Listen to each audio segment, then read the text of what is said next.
This episode of Gauging Quality is sponsored by Western Gauge Corporation, the dimensional gauging specialists. Welcome to Gauging Quality, the show about gauging, calibration, and a whole lot more. I'm Dirk Ducharme, Editor-in-Chief for Quality Digest. I'm Craig Howell, owner of CPM Labs in Rancho Cordova, California. And today we're talking about... We're going to talk about measuring diameters. Inside diameters, outside diameters. May seem straightforward, may seem something you all are very aware of, but there are specifics. And we're going to be using a number of tools, some hand tools as well. We are. We're going to be using some hand tools to measure different IDs and ODs, and we're also going to use an air gauging system. Okay. The air gauging system was sent to us by Western Gauge Corporation. They're the dimensional gauging specialists. And they sent us two different types of air gauging systems. One is, I'm not sure if I have the nomenclature right, a single channel. The other one is a three channel. And we'll see how those are used. And basically we're going to compare doing air gauging to some more traditional gauging using handheld tools and kind of show you where the advantages are at. That's true. Okay. All right. We do get a lot of different tools can measure the same part or the same feature. And the question always comes to us, which one do we use? As everything else in this field, there's no one answer. It does depend. Okay. I'd like to show measuring an inside diameter using some of the more traditional hand tools, and then some of the limitations that they have. And also, this is something that I can appreciate.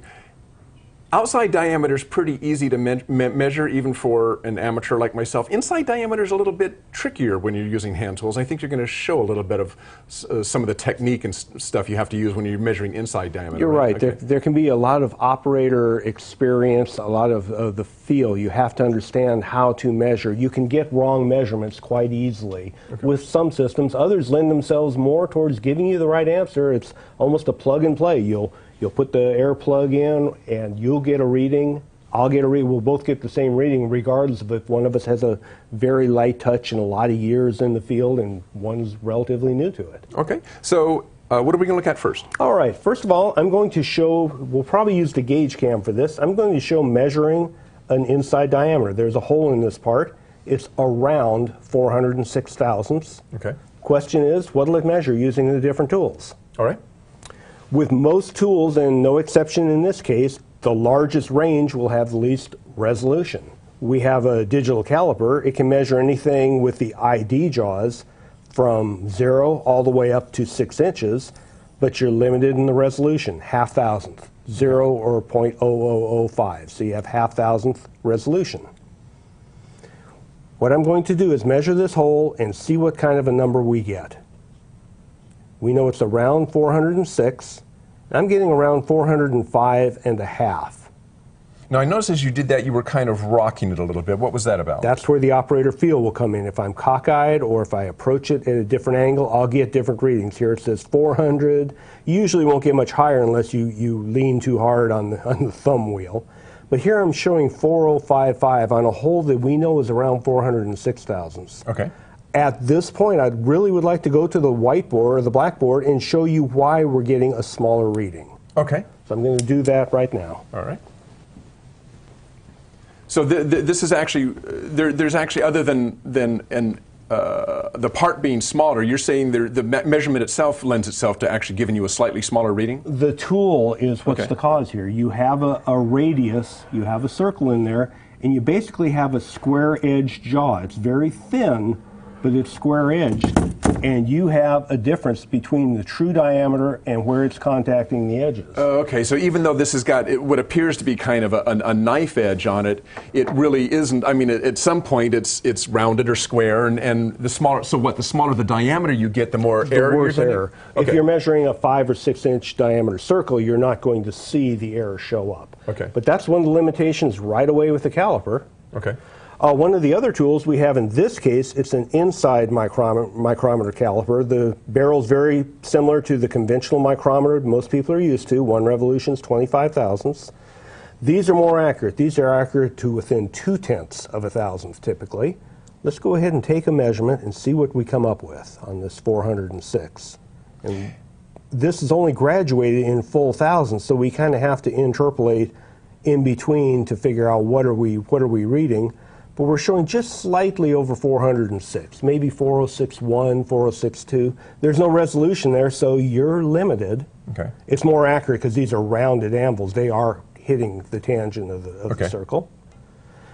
Here's another type of gauge. Now, I've never seen one of these. Okay, these, as you squeeze them, the anvils go in. As you let them go, they go out. It's an inside dial caliper. So here we're going to measure. Now here, operator feel is everything. We have to move it, to keep it perpendicular, we have to move it forward and aft, left and right, and then when we get the largest number, we cock the gauge to get the right diameter. So there's a lot involved here. So you're actually having to align this, what, perpendicular in two planes, in all axes. Yeah. Okay. So we found what we consider the largest diameter. Now we'll rock it, and we're showing a little under 406. We're showing around 4058 or so. These have one division on this is 5/10 of a thousandth, and typically the tolerance here is plus or minus 1 division. Christopher, did you say we had a question? Okay. Yeah, I'm sorry. We don't have a question, but by the way, this is a live show. So that if you have a question, be sure to send your questions to techno-live@qualitydigest.com. It can be related to any of the tools we're looking at today, whether it's hand tools, it could be related to air gauging, it could be related to something else. Feel free to send your questions to us, and we'll try to answer them on the show.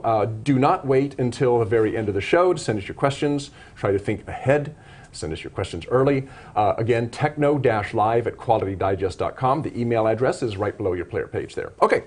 So another way. So now I noticed that there was a great.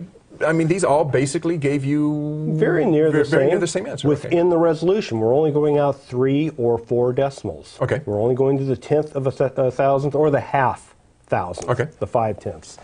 Now this particular tool is called an intra-mic. Some call it a hole mic or a bore mic. It has 3 different legs, and as we turn the spindle, the legs go out or in. Let me see if I can get this close to the camera. Maybe I can show that. It'd be hard to show those little legs. There we go. Well, you can see 3 little legs. There's 3 little legs. I'm not sure if you can see them. They're kind of. Yeah. You can see them kind of sticking out of the side. So they come out, form kind of a triangle. Right. And so as you turn this, those expand out into the... Those expand out into the bore. They contact it in 3 points. And let's see what kind of a measurement we get with this tool on this near 400. Now, did you say this was more accurate than the other? This one is, again, I believe this one, the tolerance is usually 1 or 2/10, and it is graduated in single tenths of a thousandth. Okay. So what we have, we're showing just over 406. Then we would go to the vernier, to the 10th scale. Oh, the old vernier. 406, let's call it 406.1. Within the range of this tool, we've now defined this as 406.1. Okay. I wanted to cover one thing at this point, and it's going to involve both the gauge cam and the blackboard again. This is a 2-point measurement. This is a 3-point measurement. Why would you choose one or the other? Onto the blackboard. Easier? Onto the blackboard.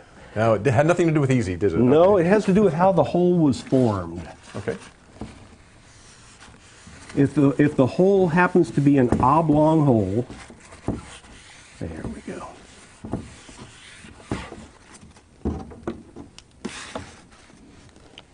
If it's an oblong hole instead of a perfectly round hole, I'm going to exaggerate it. The 2-point method, you're going to get a diameter reading here, and as you rotate the part, you're going to get an increasingly larger indication of a diameter. Okay. So you can see that lobing. Right. With a 3-point system, you might not see that. You might have one here, you might have one contacting near part of the deformed circle. You might have 3. So as you did a 3-point, you might not see the oblong.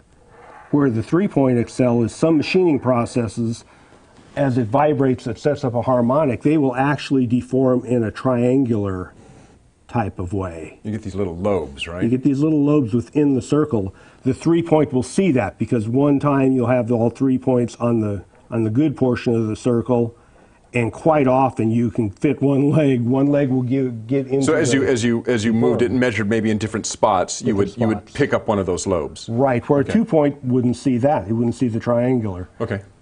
So, again, the choice depends on how the hole was made.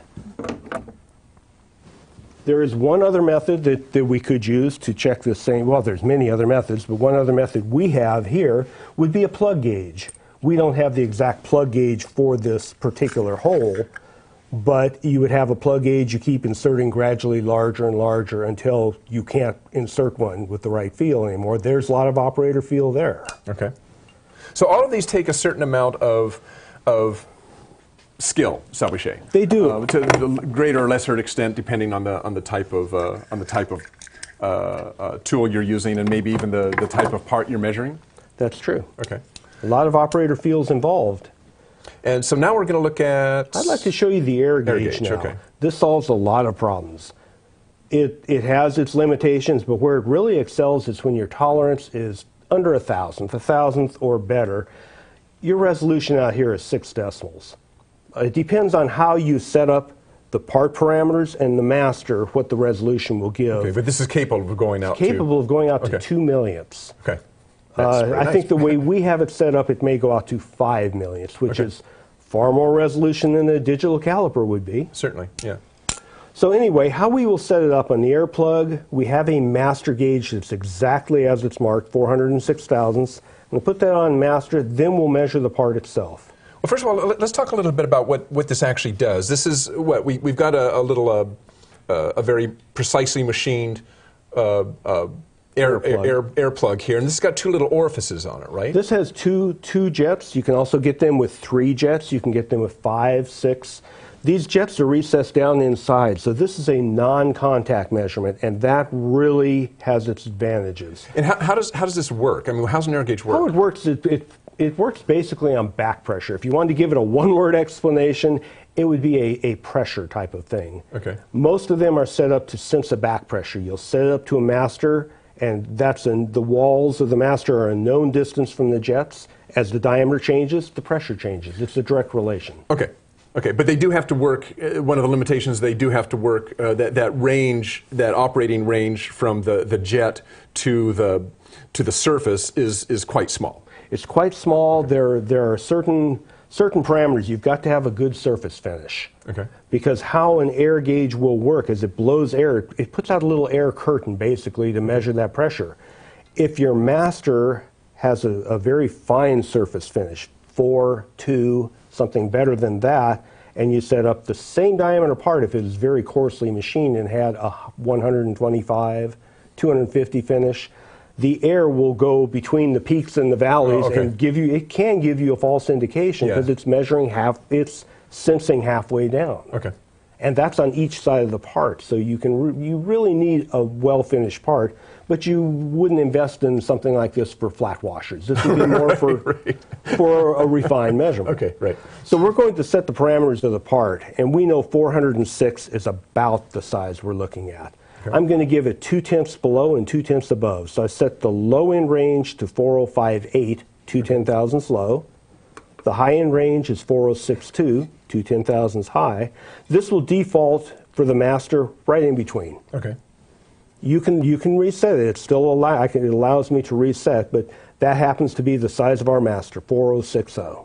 And we say master, so the master is just this known value that this is a very precisely machined part. We know the exact value, and that's the master, and this is going to be the reference against which all other measurements are made, right? Right, because these systems take different size plugs. You can have ID, OD. You have to have something to tell the machine where we're at. So it's not an absolute measurement. It's relative to the master. Yes. Okay, gotcha. One beauty of Western Gauge, they manufacture their own rings, their own plugs. They control the process, so you know their products are going to work well. But it brings up a good point. Other manufacturers make a wide variety of these, and you can use different manufacturers on them. Okay. Of course, you're always better off sticking with the manufacturer of what you've got.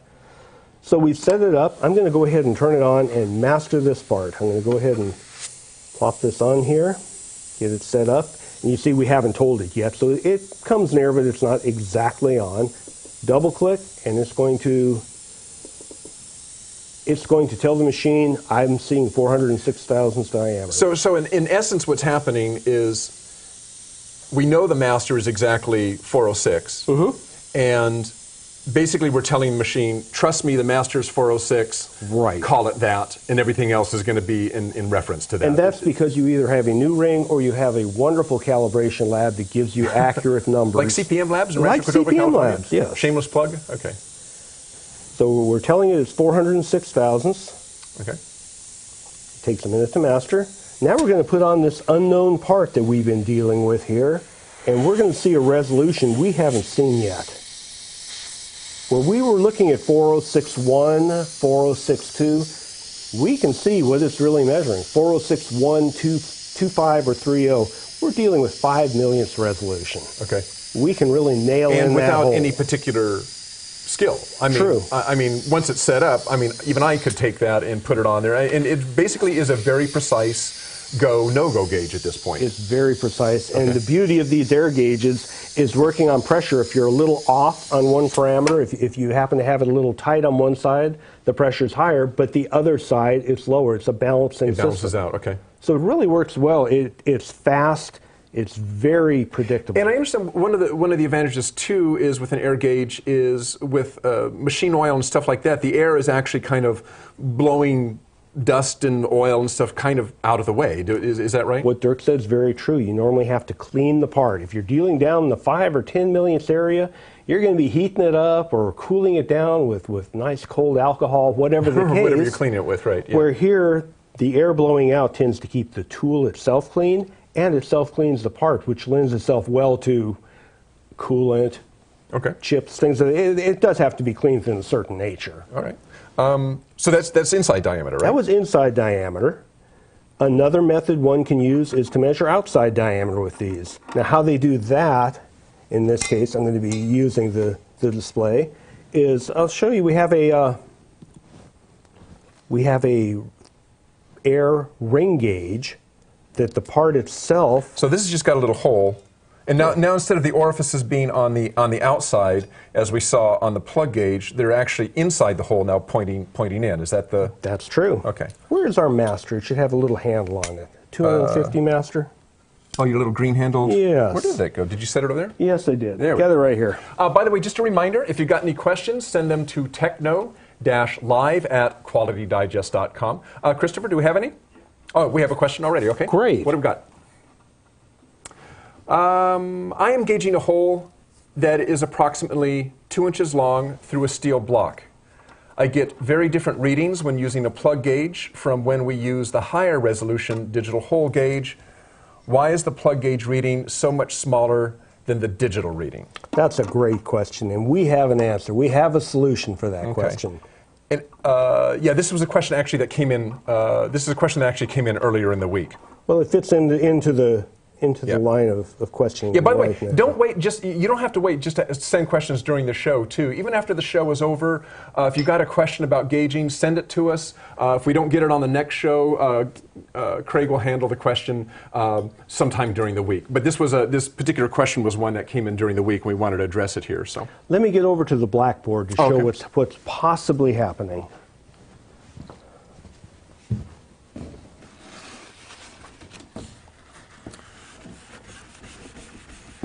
And so we're looking at what are we looking at right now, Craig? I got What we're looking at is why they're getting two different readings on a hole that's drilled into a block. Oh, you're actually answering the question. Long. Okay, I got it. I'm answering you asked the question. Now we're here. answering it. All right, imagine that. So we have a block, and inside the block we have a 2-inch long hole. Now, what can happen quite often when you're drilling, especially steel, I'm going to exaggerate it quite a bit, but you might have some curvature, some form error. The old banana hole. The old banana hole. When you're using a bore gauge or an intramic, you're measuring one certain point. You're measuring at this area, and then you'll come over and you'll measure at this area. When you use a plug gauge, it's a solid piece of steel. It's going to fit through that hole. It's round, and it has no variance. It will hit at the smallest diameter. It's going to be fitting right in here and hitting, and I've drawn this a little poorly, but you can see it's going to show a much smaller diameter because it's contacting at the minimum diameter. Okay. where individual gauging will just give you a slice, if you'd like to call it that, a slice of the whole. Now, air gauging, they have a fixture tooling that's made up for this situation. What we have here, it's called a straightness plug, and it has the two orifices, one at each end, in line with each other, but it also has a series of two others 180 degrees. It's going to be measuring. We have a part that has a long bore inside of it. It's going to be measuring it and will rotate the part, and any form error, any banana shaped or out of round or something of that nature, it's going to show up. It's going to show up in the form of TIR in this case. So this is something that wouldn't be, you've already shown that you couldn't really do it accurate with a plug gauge, but if you were to try to do it with any kind of indicating gauge or something like that, you would actually have to have a fairly...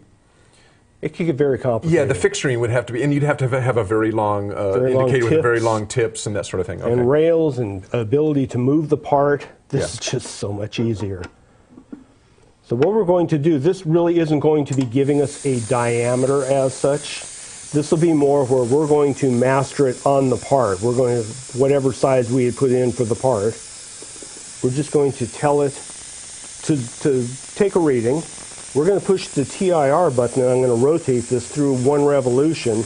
You'll see it does show different numbers as the part is not, the whole is not perfect. So you're just rotating the part 360 degrees. Right. Okay. We'll hit TIR again. It's going to display how out of round that part is. And TIR means? Total indicator reading.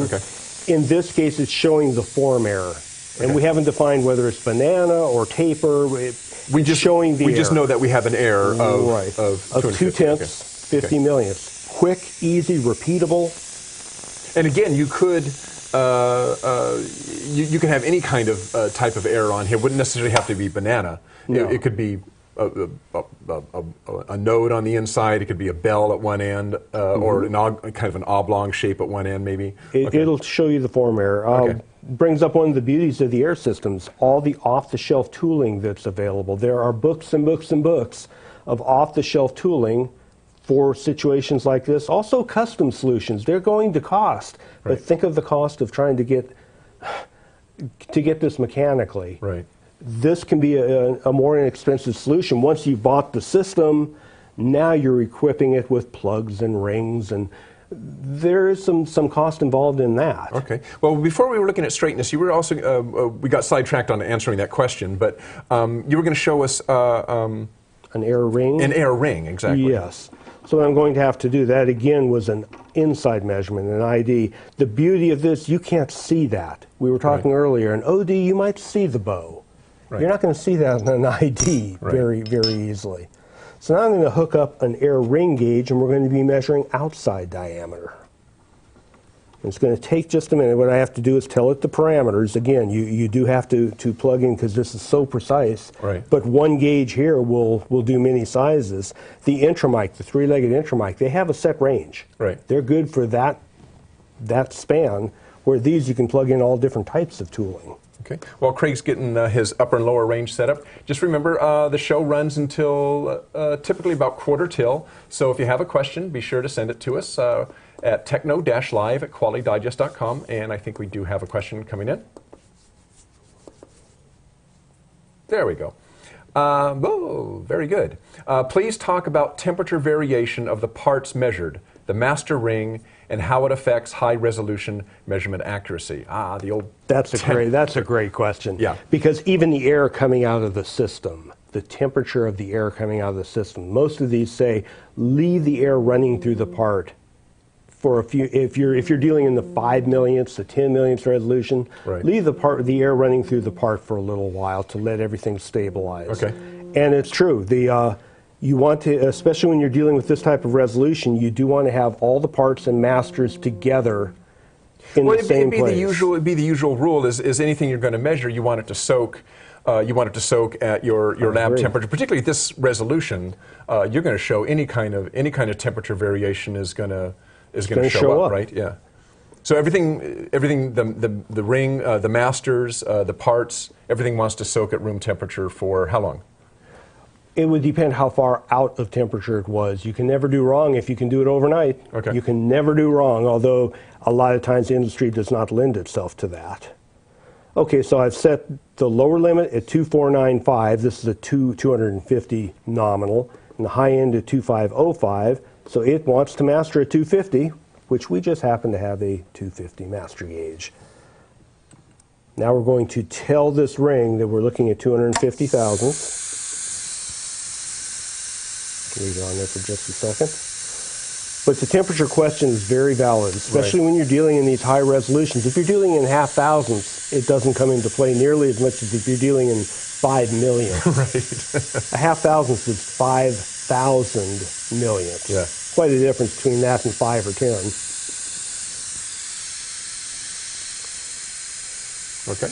Great. So now we have told the machine that it's going to be looking for a 250 thousandths diameter. I'm going to insert a part which is somewhere near. Oh, you know, there's one thing I do need to do. I need to set the back. We were set up for ID. I do need to set up for OD at this point, or it's not going to give it the correct polarity. There's a polarity switch that you have to switch when you're going between ID and OD, right? That's very true. So, so it shows the right direction. Otherwise, you think your part's large and it's small. That can lead there, probably. There we go. All right. Now we're going to insert a part that has several different ridges. It's a very tight disc.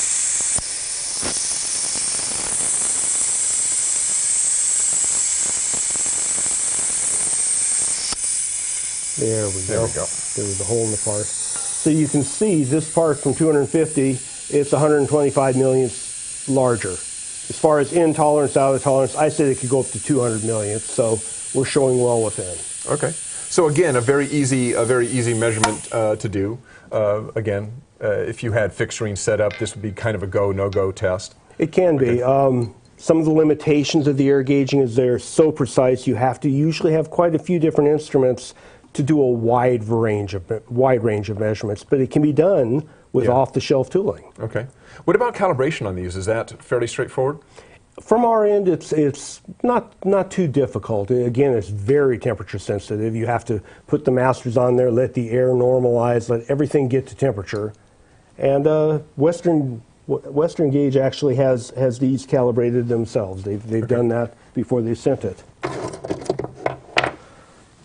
I'd like to show one other method for OD measurement. With that ring gauge, there's a limitation that you have to be able to insert the part through the ring. Sometimes you can't do that. Sometimes you can only approach part of the circle. Well, we'll go with the gauge cam here.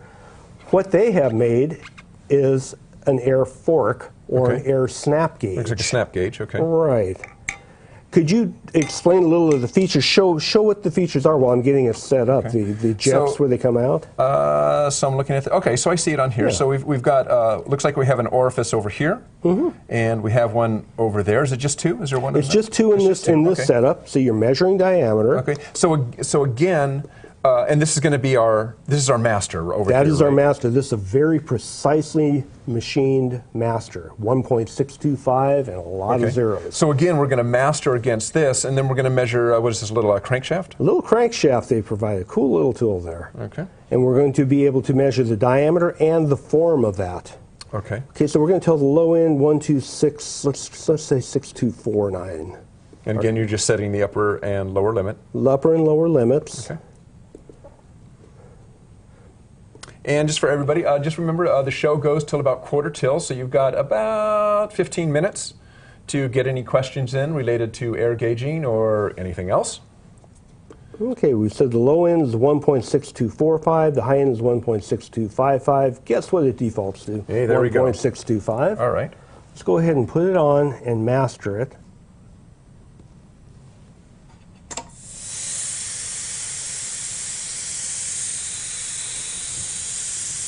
Okay. While we're doing, we have another question that just came in. Does the width or thickness of a part that has a hole going through it affect the measurement results using an air gauge? So the thickness of a part. The thickness of the wall thickness lends itself very well to air gauging. Yeah, but if it was really thin, you might have a problem, right? Because that's where they make the jets. They make this 4 or 6 or 8 jets, so it's not as much pressure at one individual point. That's an interesting. Let me just throw this. Let's throw this. We actually happen to have the vice president of Western Gauge available for us on Skype, and I think this is probably a question that might make sense for him. Do we have Keith on the line there? Yep, almost there. Hey, Keith. Oh, can you bring Keith's volume up there on Skype, Daniel?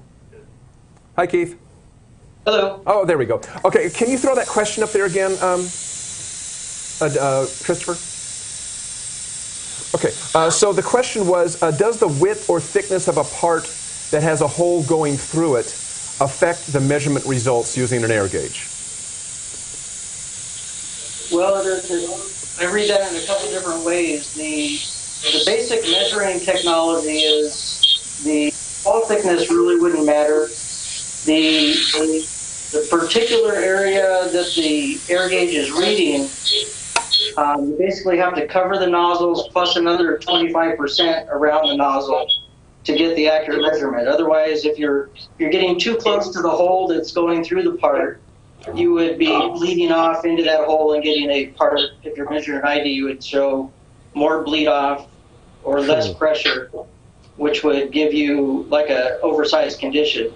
So if I understand the question correctly, yes, it could affect it as long as if you were too close to the hole that goes through the part. Right. So I guess the way I interpreted that is, if you need a certain amount of material around the orifice, and if your wall if you've got a very thin piece of metal with a hole in it, and you're trying to measure the inside diameter of the hole, for instance, you may not have enough material to properly surround the orifice, right? Yeah. Okay. Is there a limitation? I mean, is there a spec or anything like that, or? Well, the nozzle in the air gauge needs to be covered, and we go about another 20% of the nozzle diameter. So if your nozzle is 50 thousandths in diameter, you want it to stay about another 25 thousandths from each side of the opening of the nozzle. Okay. Cool. Thanks, Keith. That makes sense. It has to do with the pressure involved in the system. So a very thin sheet metal part, air gauging might not lend itself to that. We have another question as well. We use micrometer rods for checking ID on PVC pipe between 1/2 inch and 36-inch diameter, accuracy to 1/10 thousandths. 1 thousandths, I'm sorry. It's difficult to use the rod gauge to measure ID with positioning. Go, no-go gauges would be a simple fix, but they'd be pretty heavy for a large diameter product. Is there a better alternative to micrometer gauge rods?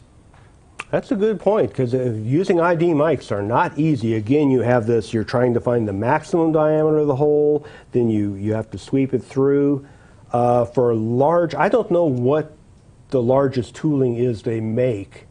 But what aside from air gauge? I mean, has he basically identified? Inside micrometers, depending on the accuracy you need, they said 1/1000th tolerance or resolution. Again, calipers are a choice.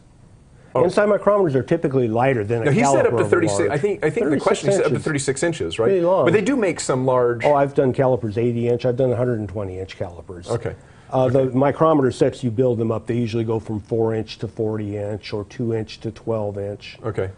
So they're using a pretty good system. I don't know if air gauging lends itself to that long, that large of a diameter. Let's ask Keith. Hey, Keith, you still there? Well, the limitation is basically on how big you can build it.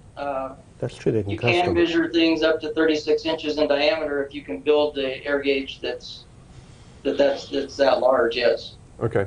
But that would be, I mean, that would hardly, I mean, I'm guessing that at an accuracy, looking for an accuracy of only 1/1000ths, it wouldn't be worthwhile to, I mean, I would think a fixture, an air gauging fixture would be I'm assuming for 36 inches would be pretty cost prohibitive when you're only looking for 1,000th accuracy. I mean, I've seen some fixtures that look similar to an ID mic with a dial on the side, and sometimes that's a little easier to use. You can use the dial to look for the lowest reading rather than trying to get a feel for the thing. Okay. Again, you risk scratching up the part, which that's one of the beauties of air gauging is it's non-contact. It won't scratch up fine surfaces, which is great. We got another question. For a standard OD micrometer measurement, digital mics, such as a 1-inch diameter cylinder, what is your rough estimate of the gauge R&R or estimate of the lowest part tolerance that this gauge should be used to measure? It would depend a lot on the resolution of the micrometer and the skill of the operator. Micrometers, typically the resolution these days on digital is 50 millionths, but still the standard specification is plus or minus 1/10,000th. I would guess 2 or 2.5 would be a good low end limit. 2.5 tenths would be a low end limit, and then do the study and see where are they falling within. Okay. Now, with air gauging, now you have a resolution that's of way down there, 5 millionths, 2 millionths. You and I, it's not dependent on feel. We don't have to mic the part, click the little ratchet 3 times. You basically plug and play. You just put it on. Okay, so we were going to look at the air snap fork. gauge. Okay. Or the air snap, air C gauge. We have set it up on the master. I think we're picking that up in our mic. Oh yeah, if you can turn down the Skype mic, Daniel. Let's see. There we go. Okay, so we have mastered it. Now I'm going to go on this little crankshaft here and show how we can measure both diameter and runout. Right now we're set up here. I'm going to do the TIR thing. So we've got a diameter. I'll do the TIR and rotate the part around. So again, this is going to tell us how accurate the diameter is of this. The journal, right. Okay. And I may have done some movement, but it's showing a number of 85 millionths. Okay. Pretty accurate. And again, very, very, very simple to do. And again, since we're using this fork type of gauge, you could get into a difficult area where you couldn't get in with like a ring gauge or something like that. You could. Okay. Let's go back to live measurement. I'm going to try the TIR on this one, on this journal, which is a different journal. And here we showed 70 million. So we're pretty consistent from journal to journal. And just being able to do it that quickly and easily, you could do this with indicators, but you wouldn't have diameter involved. So we've got both diameter and an indicator reading in one. Okay. We do have another question. Can you say something about the sense of feel to say that we have got the right size pin in the hole? I'm assuming he means... Yeah. So talk about using what would you call it, a plug gauge? A plug gauge is a very good point. Surface roughness of the part is going to be a factor. You're trying to put a plug gauge into a hole with the right feel, and if you go heavy-handed, you can scratch the part up. You get the part stuck on there. None of us have ever done that. No, never. There is a feel involved. So are you looking for a little bit of resistance or? Yes, and it depends on the plugs, how far spaced apart they are. Some are 2/10ths, some are 50. What is Deltronic goes with plus or minus 1/10,000th of an inch series of plugs. Others are full thousandth. Okay. So it would depend what you can feel the difference. So is this just one of those things of operator just finesse. training and just learning over time? It is, I mean, and still the largest pin that you're going to get in that hole, you can't put a 1-inch pin in a 1-inch hole. You have to have clearance. Okay. Typically, it's assumed to be 1 to 2/10,000ths of an inch. But you know, if you have an air plug that's smaller than the hole, it's blowing air, it's going to give you the true diameter. Okay.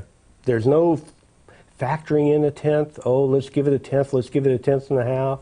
Right. And it's faster. And it's very fast. Okay. But it's a good point. So we've been looking at this particular instrument, which is a single channel. It's measuring one set of one back pressure, I guess, for lack of a better term. Even if you have multiple orifices, you're really only measuring one back pressure because you just have one input into the device. So this is actually kind of a special setup that we've got here. This is a standard piece of Western gauge equipment, but this has got 3 inputs. It has 3 inputs. This is for measuring taper. We're going to be measuring... This particular fixture is for measuring taper? Yes, the fixture is for measuring taper, and we have a master inserted in it at this point. Here is the master. Okay. But you can see inside the fixture is tapered. It's custom made for the taper. This isn't going to be a one-size-fits-all. See if we can see. Well, we can't really see it. Well, yeah, you're seeing there's a taper. There's you see a taper, and you can also, there's 3 jets.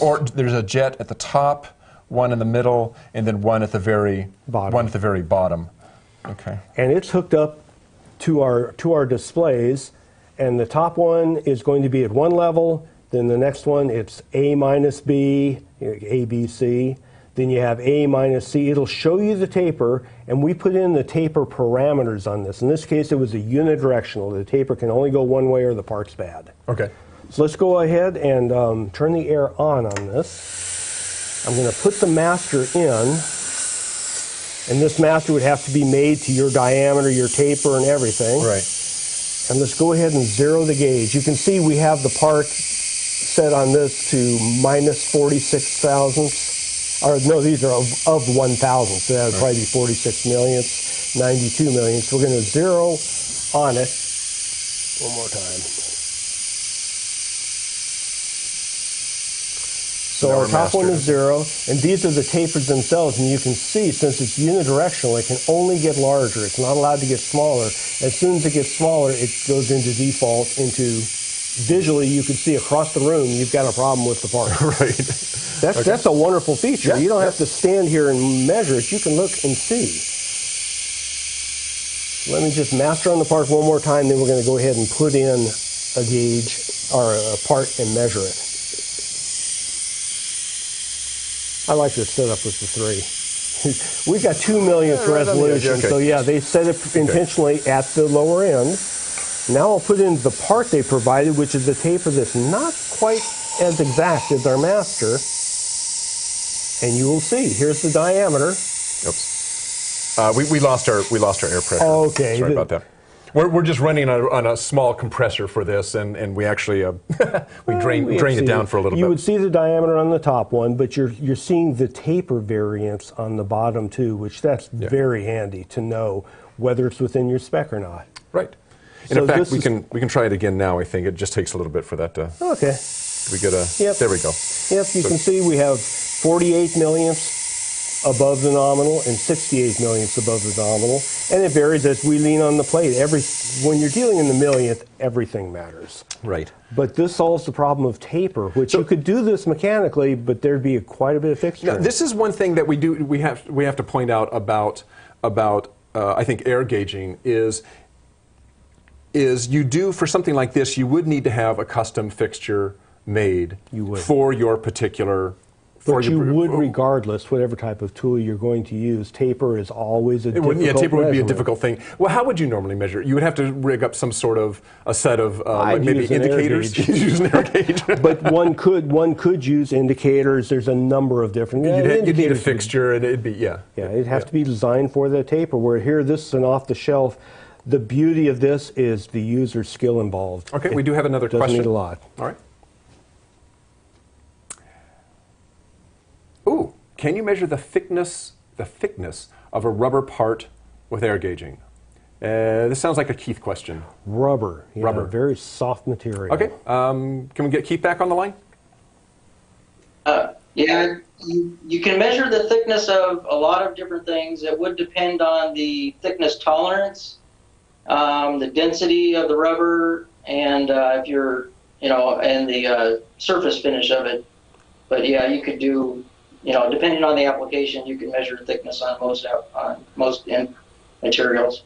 Because I'm assuming the amount of the force of the air jet isn't particularly. I mean, it's not really strong. So I mean, as long as you had a fairly rigid rubber, not something that was super soft, I would imagine you're not going to deform it, right? Right. And multiple jets would help the issue. It'd spread out that air Okay. pressure. All right. Any other questions, Christopher? Yep, okay. What about larger components? What are the practical range of sizes available for air gauging? It's a good thing we had Keith. It's a good thing we have Keith. So, Keith, range of sizes. I mean, let's just say, in your experience, what have you guys fixtured for? We have the capability of building up to about 14-inch in diameter for inside diameters, and about 12 inches for outside diameters. Okay. So you're limited basically on what you can manufacture. And the other part of the equation is the tolerance that's available. Standard air gauging in, let's say, normal sizes from 1 inch up to 10-inch is about a 6/1000th of an inch range maximum. Okay. You can get into some bigger nozzles and high flow units, but the standard stuff lends itself practically to the tight tolerances down to a 1/10 or tighter up to about 6/1000th of an inch. Okay. All right. Thanks, Keith. We're getting close to the end of our show here. Christopher, anything more? One more? Okay. Go for it. Talk about typical gauge R&R values. What would be expected percentages? Skype is becoming very valuable. Gauge R&R is, well, Keith, have you guys done gauge R&R? Yeah, we've done a few. The gauge R&R is basically a controlling value, and you get a percentage of your product tolerance versus the unrepeatability you're going to see in the gauge. So as your numbers get very, very tight, your GR&R percentages go up. Makes sense. And is there a typical gauge R&R for the equipment that we're looking at right here, or does it just depend on Probably what you're size, measuring? Size and resolution. Well, we do. There's the 3 operator, 10 readings each operator, and then it's R bar averaged out. That's the typical long form gauge R&R that could be run. Okay. I guess the R&R, it would depend on the size of what you're measuring and the resolution, because he's right, the percentages are going to vary depending on your operator skill, and quite a few factors. Okay. Christopher, anything more? We have too many questions. I like that. There's too many questions, is that what you said? Okay. We are kind of running out of time here. We did have a couple more questions come in, but never fear, we will get to your questions offline. So either Craig will answer your questions, or if they happen to do specifically maybe with air gauging, it's something Craig can answer, we'll forward them on to the specialists there at Western Gauge, and they can answer your question for you. If it's a suggestion for something that you might want us to cover in the future, let us know. We'll be glad to try to contact an equipment manufacturer and show some sort of special equipment here on the show as well. Gauging problems as well. This is one thing that Craig and I talked about. Maybe you have a specific gauging issue. Rather than throw it at us on the show, throw the problem to us, to Craig ahead of time, so he has some time to research it, and then we can give you a little bit more of a solid answer during the course of the show. So I'll look forward to it. Yeah. Okay, well, we have run out of time. We've allotted our 45 minutes and then some for today. So thanks once again for joining us for Gauging Quality. And also thanks to Western Gauge, our sponsor for this episode. Today's episode was sponsored by Western Gauge Corporation. They are known as the Dimensional Gauging Specialists. Western Gauge Corporation is a leading manufacturer of high-precision dimensional gauging. Western Gauge has also provided air and electronic gauges for unique applications, along with standard and electronic gauges since 1968. Western Gauge manufactures their own line of state-of-the-art digital readouts, such as the Micro 2i and the Millicheck. The Micro 2i is what we were looking at today. For your production gauging needs, you can visit their website at www.westerngauge.com for more production gauging solutions. And thanks to Keith, actually, for being on the show today to answer the questions that we would have been stumped on. So I appreciate Keith for being here. And Craig, once again, thank you for your expertise today. Thank you very much. Appreciate your questions. And we thank all of you for joining us, and we will see you hopefully next month at the next Gauging Quality. So long.